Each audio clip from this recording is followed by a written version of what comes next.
অনেক দিন আগের কথা। মদিনার এক নির্জন প্রান্তে জরাজীর্ণ এক কুঁড়ে ঘরে বাস করতেন এক নারী, যার জীবনের প্রতিটি মুহূর্ত ছিল ধৈর্যের এক চরম পরীক্ষা।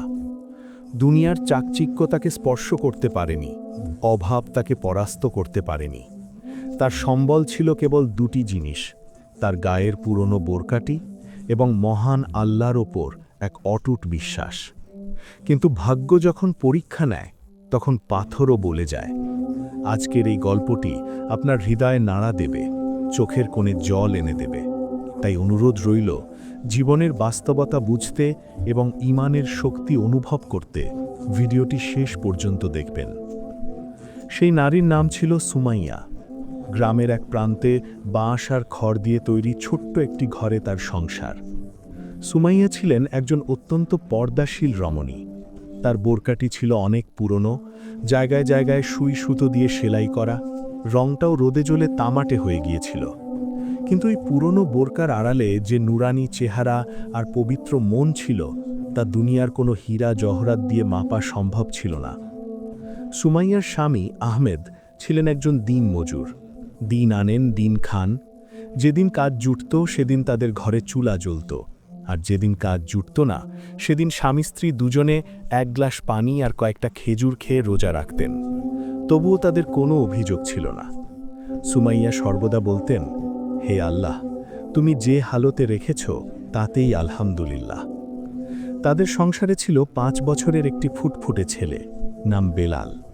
বেলালের গায়ে ভালো কোনো জামা ছিল না, কিন্তু মায়ের শেখানো আদব কায়দায় সে ছিল রাজপুত্রের মতো। সুমাইয়া তার ছেলেকে শিখিয়েছিলেন, বাবা, ক্ষুধার কষ্ট সাময়িক, কিন্তু আল্লাহর কাছে জান্নাতের সুখ চিরস্থায়ী। একদিন গ্রামের এক ধনাঢ্য পরিবারের বউ সুমাইয়ার পাশ দিয়ে যাচ্ছিল। সুমাইয়ার সেলাই করা বোরকা দেখে সে তাচ্ছিল্যের হাসি হেসে বলল, ওগো সুমাইয়া, এত আল্লাহ আল্লাহ করো, এত পর্দা করো, তবুও তো তোমাদের অভাব যায় না। আল্লাহ কি তোমাদের দিকে তাকান না? সুমাইয়া মাটির দিকে তাকিয়ে শান্ত স্বরে উত্তর দিলেন, বোন, আল্লাহ যাকে ভালোবাসেন তাকেই তিনি পরীক্ষার মধ্যে ফেলেন। এই দুনিয়ার অভাব আমার আখেরাতের সঞ্চয়। ওই মহিলা মুখ বাঁকিয়ে চলে গেল, কিন্তু সুমাইয়ার বুকের ভেতরটা হাহাকার করে উঠল। না, নিজের জন্য নয়, তার অসুস্থ স্বামীর জন্য। দিনটি ছিল বর্ষাকাল, আকাশ ভেঙে বৃষ্টি নামছে। আহমেদের শরীরটা কয়েকদিন ধরেই খুব খারাপ, জ্বরে গা পুড়ে যাচ্ছে। ঘরে এক মুঠো চালও নেই। সকাল থেকে দুপুর গড়িয়ে বিকেল হলো, বৃষ্টির তোড় কমার কোনো নাম নেই। আহমেদ বিছানায় শুয়ে কাঁপছেন। তার কপালে হাত দিয়ে সুমাইয়া দেখলেন আগুনের মতো উত্তাপ। ঘরে বিন্দুমাত্র খাবার নেই। ছোট্ট বেলাল ক্ষুধার জ্বালায় মায়ের আঁচল ধরে কাঁদছে। মা, ও মা, খুব খিদে পেয়েছে, কিছু খেতে দাও না মা। সুমাইয়ার চোখে পানি এসে গেল। সন্তানের ক্ষুধার কান্না একজন মায়ের জন্য কতটা যন্ত্রণাদায়ক তা কেবল ভুক্তভোগীই জানে। তিনি ছেলেকে বুকে জড়িয়ে ধরে বললেন, বাবা, একটু ধৈর্য ধরো, আল্লাহ নিশ্চয়ই রিজিকের ব্যবস্থা করবেন। তোমার বাবা সুস্থ হলেই বাজারে যাবে। কিন্তু আহমেদ সুস্থ হলেন না, বরং সন্ধে হতে হতে তার অবস্থা আরও খারাপের দিকে গেল। তিনি অস্পষ্ট স্বরে সুমাইয়াকে ডাকলেন, সুমাইয়া, আমাকে মাফ করে দিও, আমি আজ তোমাদের মুখে এক লোকমা খাবারও তুলে দিতে পারলাম না। সাবির এই অসহায় কথা শুনে সুমাইয়ার বুক ফেটে কান্না আসছিল, কিন্তু তিনি নিজেকে সামলে নিলেন। তিনি জানতেন এই মুহূর্তে ভেঙে পড়লে চলবে না। তিনি অজু করে জায়নামাজে দাঁড়ালেন। বাইরে তখনও মুষলধারে বৃষ্টি, আর ঘরের ভেতর এক অসহায় নারীর সিজদায় পড়ে কান্নার আওয়াজ। সুমাইয়া আল্লাহর দরবারে হাত তুলে বলতে লাগলেন, হে আমার রব, আমি তোমার কাছে দুনিয়ার বিলাসিতা চাই না, আমি শুধু আমার স্বামী আর সন্তানের জন্য একটু রহমত চাই। তুমি তো রাজ্জাক, তুমি তো উত্তম রিজিক দাতা। আমাদের এই কঠিন মুহূর্তে তুমি ছাড়া আর কে আছে আল্লাহ? সেদিন রাতে তাদের ঘরে কোনো খাবার এলো না, শুধু পানি খেয়ে তারা রাত পার করলেন। কিন্তু সুমাইয়া জানতেন না, সামনে অপেক্ষা করছে আরও এক কঠিন পরীক্ষা, যা তার ধৈর্যের বাঁধ ভেঙে দেওয়ার উপক্রম করবে। পরদিন সকালে যখন সূর্য উঠল, তখন আকাশ পরিষ্কার, কিন্তু সুমাইয়ার সংসারের আকাশ তখন কালো মেঘে ঢাকা। সকাল হলো, কিন্তু সুমাইয়ার জীবনে নতুন ভোরের আলো ফুটল না। সূর্যের আলো ঘরের ফাটল দিয়ে ভেতরে প্রবেশ করতেই সুমাইয়া দেখলেন স্বামীর মুখটা ফ্যাকাশে হয়ে গেছে। জ্বরের ঘোরে তিনি বিড়বিড় করছেন, কিন্তু কোনো শব্দ বের হচ্ছে না।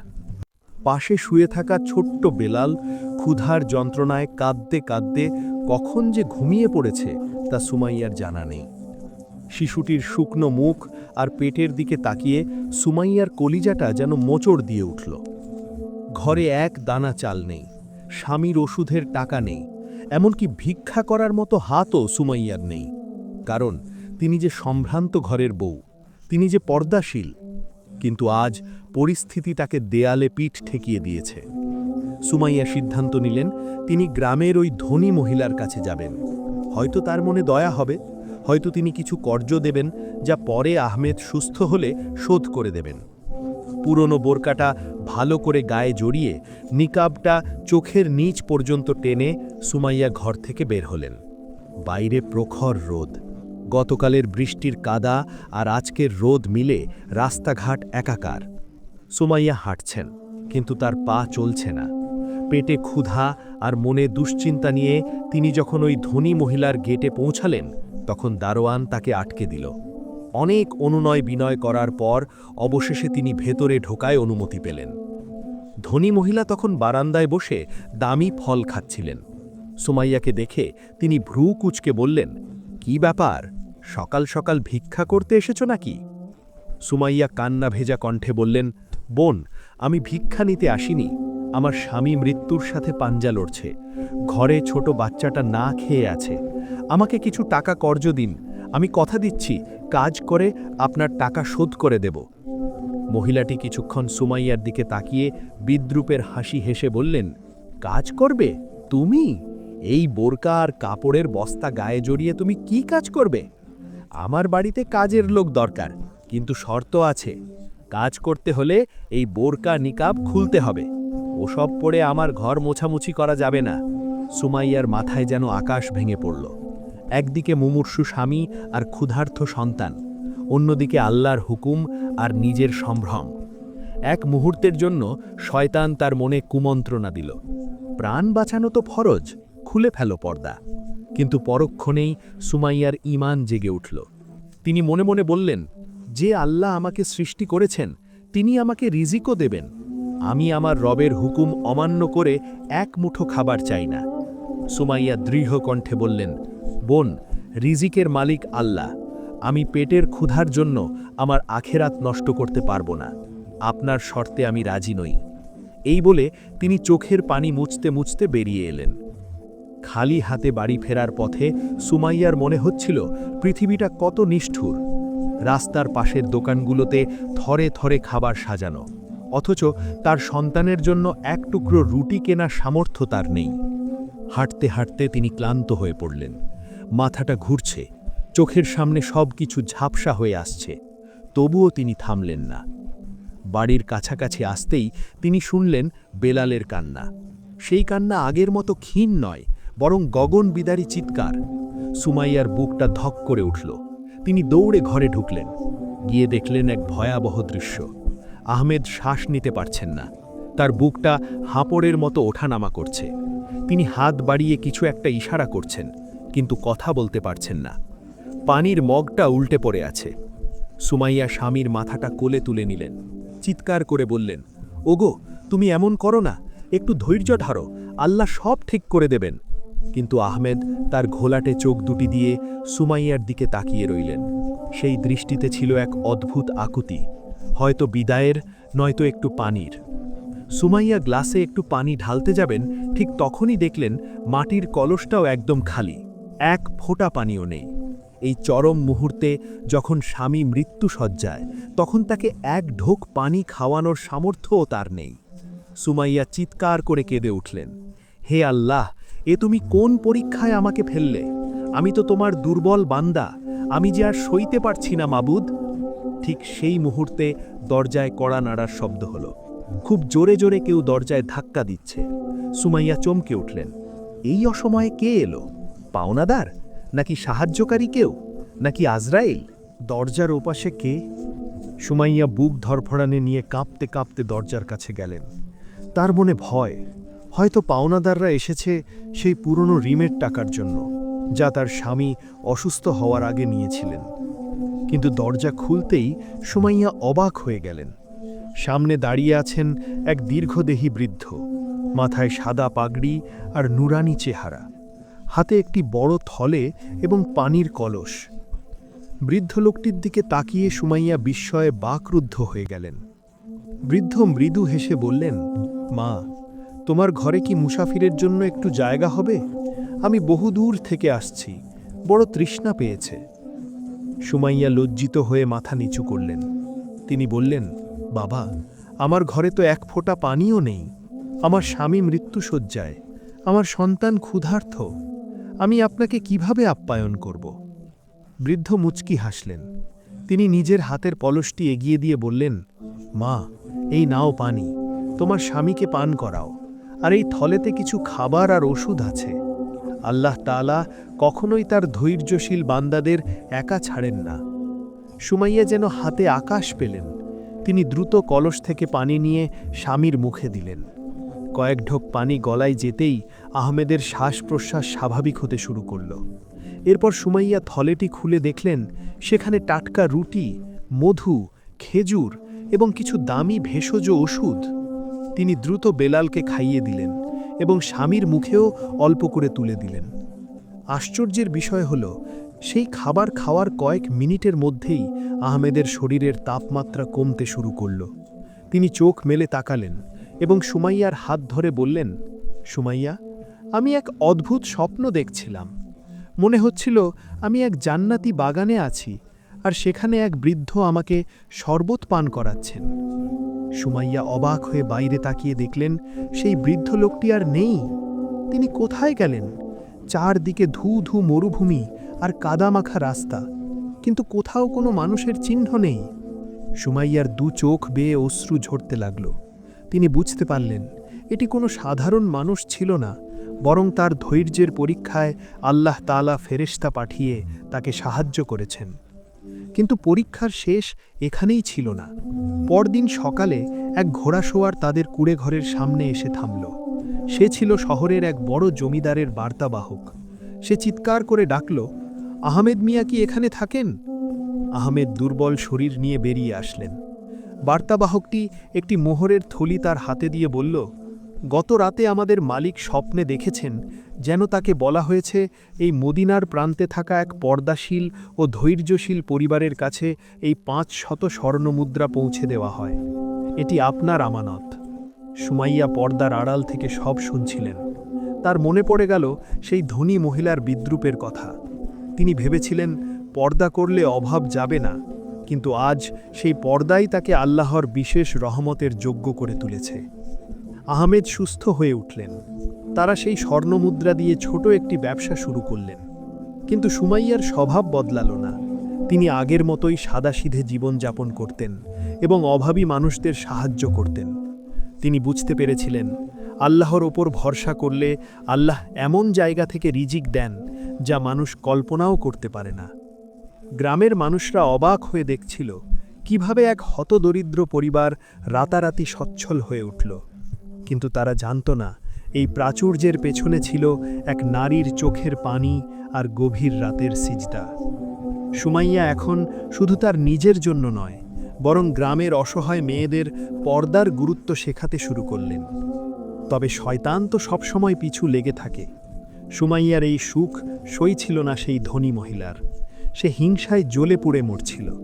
সে এক গভীর ষড়যন্ত্র পাকালো সুমাইয়ার সম্মান নষ্ট করার জন্য। সে জানত না যার রক্ষক স্বয়ং আল্লাহ, তার ক্ষতি করার সাধ্য কারও নেই। গ্রামের সেই ধনী মহিলা যার নাম ছিল হালিমা, সে সুমাইয়ার এই সৌভাগ্য সইতে পারছিল না।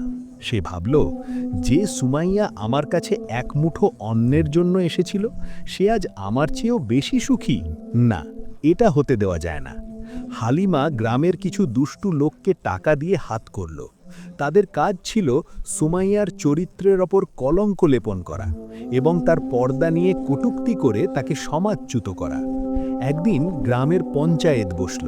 হালিমা অভিযোগ তুলল যে সুমাইয়া যে সম্পদ পেয়েছে তা কোনো অলৌকিক সাহায্য নয়, বরং সে কোনো অনৈতিক কাজের মাধ্যমে এই অর্থ উপার্জন করেছে। গ্রামের সরল মানুষগুলো দ্বিধায় পড়ে গেল। সুমাইয়াকে দরবারে ডাকা হলো। পর্দার আড়ালে দাঁড়িয়ে সুমাইয়া থরথর করে কাঁপছিলেন। তার দু চোখ দিয়ে অঝরে পানি পড়ছিল। তিনি ভাবছিলেন, হে আল্লাহ, অভাব সইতে পেরেছি, ক্ষুধা সইতে পেরেছি, কিন্তু এই অপবাদ আমি কিভাবে সইব? ঠিক যখন পঞ্চায়েতের প্রধান রায় দিতে যাচ্ছিলেন, তখন ভিড়ের মধ্য থেকে এক অপরিচিত বৃদ্ধ চিৎকার করে উঠলেন। সবাই তাকিয়ে দেখল, এ তো সেই বৃদ্ধ মুসাফির যিনি বৃষ্টির রাতে সুনাইয়ার ঘরে আশ্রয় নিয়েছিলেন। কিন্তু আজ তার পরনে ছিল রাজকীয় পোশাক। তিনি আর কেউ নন, তিনি ছিলেন সেই অঞ্চলের এক অত্যন্ত ন্যায়পরায়ণ কাজী, যিনি ছদ্মবেশে মানুষের দুঃখ কষ্ট দেখতে বের হতেন। তিনি সবার সামনে দাঁড়িয়ে বললেন, থামো, তোমরা এক পুণ্যবতী নারীর ওপর মিথ্যা অপবাদ দিচ্ছ। আমি সাক্ষী, সেই রাতে এই মহিয়সী নারী নিজের ক্ষুধার কথা ভুলে মুসাফিরের সেবা করেছিলেন।